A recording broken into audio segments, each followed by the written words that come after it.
to motivate you to move. And some of you might know, but some of you might not know, I was born with a connective tissue disorder.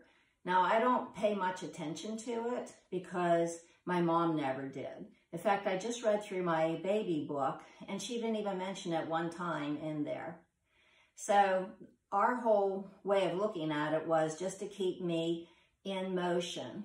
So I was in ballet and jazz and tap dance, swimming, gymnastics. I was very much the clumsiest one in the whole class.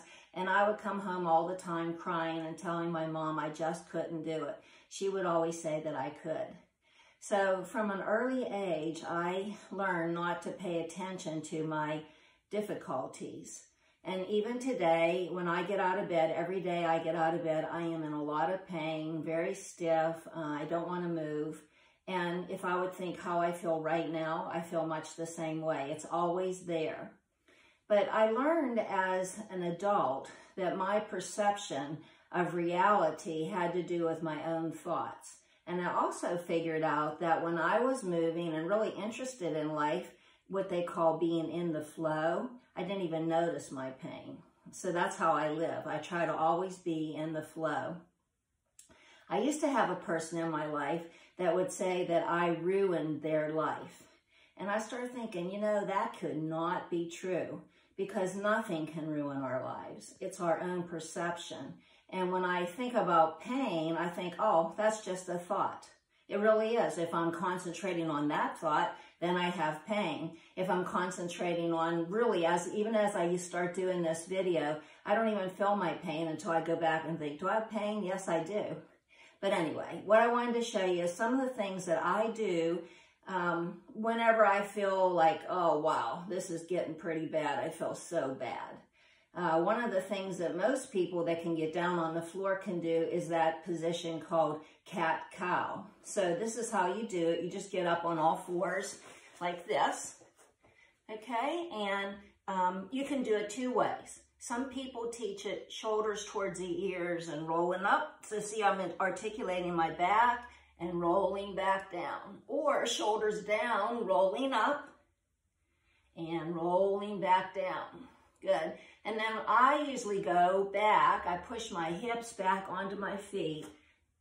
Sometimes up on my fingertips like this. See if I can get back far enough. There you go. And push away. So I'm pushing away. And I'm trying to use my fingers and my wrist. And now I'm going to pull towards me. Pull. Push.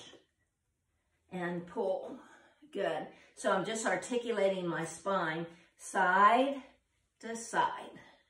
Good. And then after you warm up a little bit, you can come back up and you can take your hips in big circles. Actually, whenever you take your hips to one side, so I take them here to my one side and I look back, that's called wag your tail. And wag your tail on this side. So when I do all this, yes, I have pain. It's discomfort. But as I do it, I just think about it and moving through life in just a beautiful way, I forget all about my pain. So I thought this might encourage all of you. Sometimes I've said when I get up, say I'm eating dinner and I get up and I will say to the person I'm eating with, I feel old. But I've changed that now because I don't really want to say that, right? We don't want to feel old. So I just don't say anything. I just say to myself, oh, I'm going to go do something else. I change my mind. So if you're having pain, I don't know if this is something that everybody has or if it's just me, but we don't have to concentrate on it. We don't have to make that our identity in our life. So I hope this was encouraging to you. I love you all.